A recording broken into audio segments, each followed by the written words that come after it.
Magandang araw mga kasari-sari. Kamusta kayo? O di ba kapon hindi ako nakapag-upload kasi si Ate Tintin ninyo busy.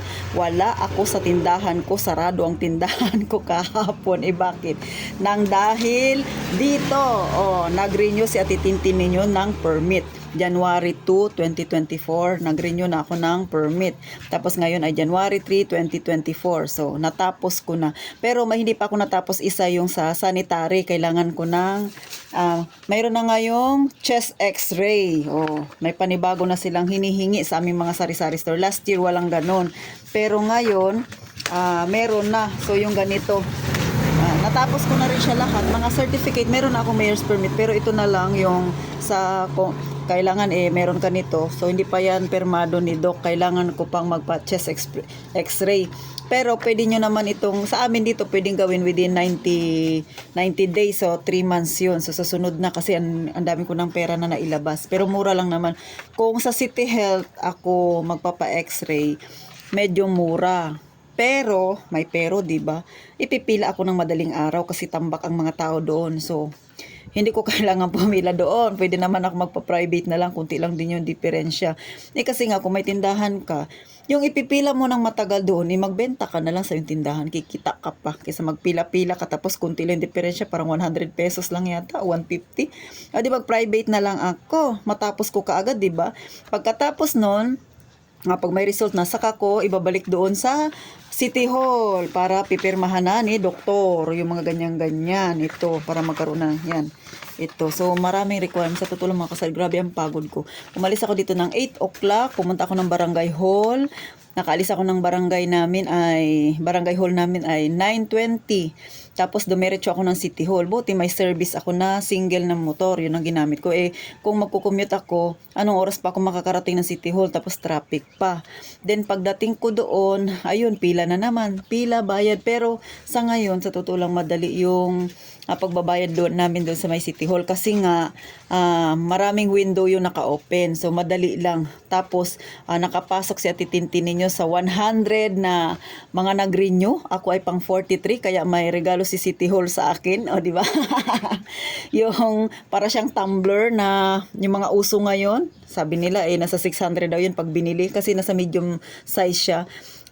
Pero hindi naman kasi ako mahilig gumamit noon, binigay ko na lang kay mother. Pero 'di ba, taon-taon 'yon si City Hall may binibigay sa mga 100 pieces daw 'yun sa mga 100 na mga magre-renew ng maaga. 'Di ba? Kung ikaw ay napaaga ng renew doon, maaga kang nakapila, nakapasok ka doon 'yon. 'Yun ang pampalubag ni City Hall sa mga magre-renew ng permit mga kasari. Ang aking binayaran sa aking permit, medyo may kalakihan, pero hindi ko nababanggitin. Pero yung dinala ko na pera na 10,000 ay sagad yun, naubos yun. Pero kasama na doon yung binayaran ko na SSS. SSS ay 630 yung monthly ko. Voluntary naman ako. 630. Binayaran ko ay October, November, December, January, February, March. So, di ba? Last year, October hanggang December. Then ito ngayong taon na to ay January to March na yung binayaran ko sa SSS. So, ganun kalaki yung aking babayaran.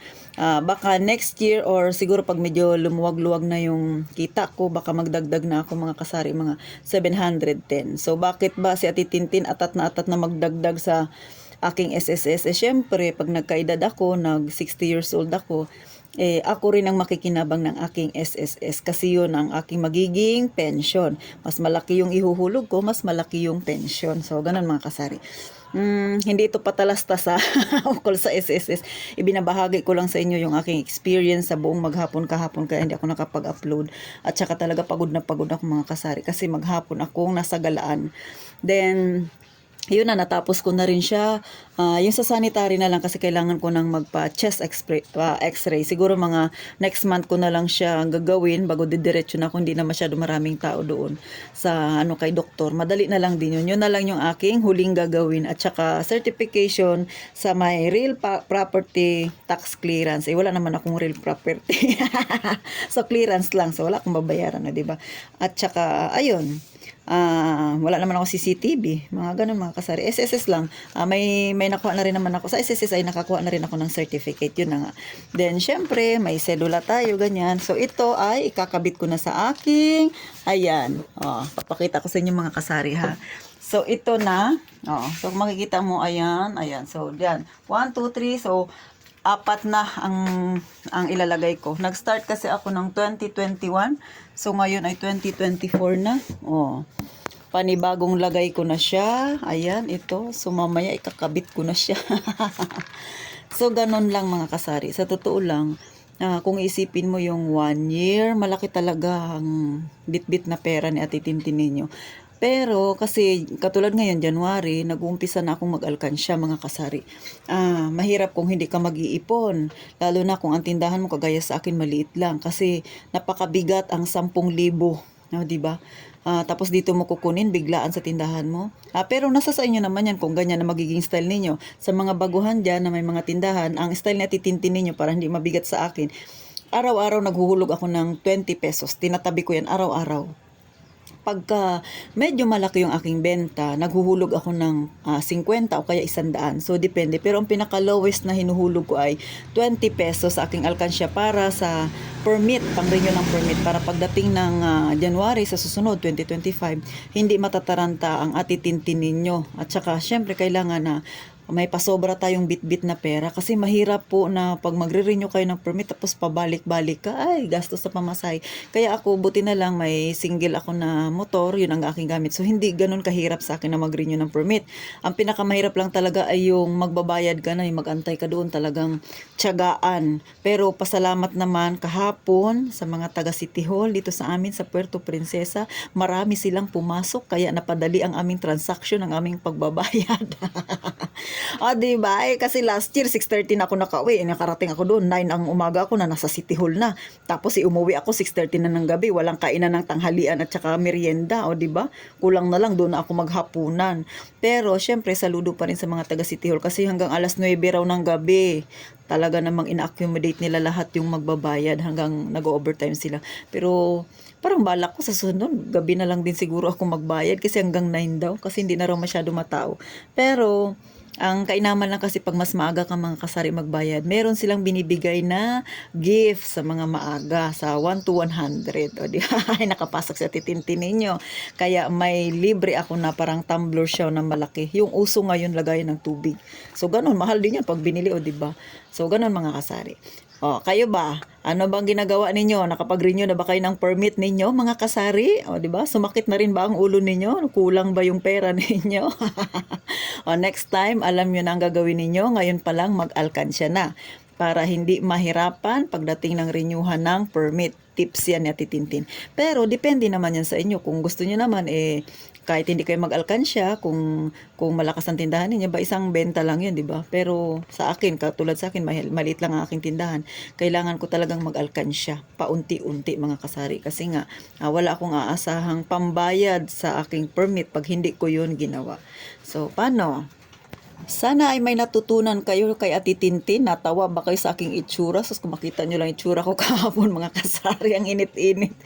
Ang init-init, nagmumotor ako, naka-jacket ako. Kasi nga, syempre, masusunog yung balat natin kasi grabe ang init dito sa amin sa Palawan. Pero masaya ako dahil tapos na ang aking mga obligasyon. May naiwan man, iilan na lang, at least madali na lang asikasuhin mga kasari. So, sa mga walang tindahan dyan, sana ngayon pa lang, nag-iisip na kayo. Yan ang gagawin ninyo taon-taon, ang mag-renew ng permit ng inyong business pag ganitong ang pinasok ninyong negosyo mga kasari. Pero kahit anong negosyo, basta kailangan talaga ng permit mga kasari. So paano? Hanggang dito na lang muli ang pagbablog na Titintin. Magkita tayo sa susunod.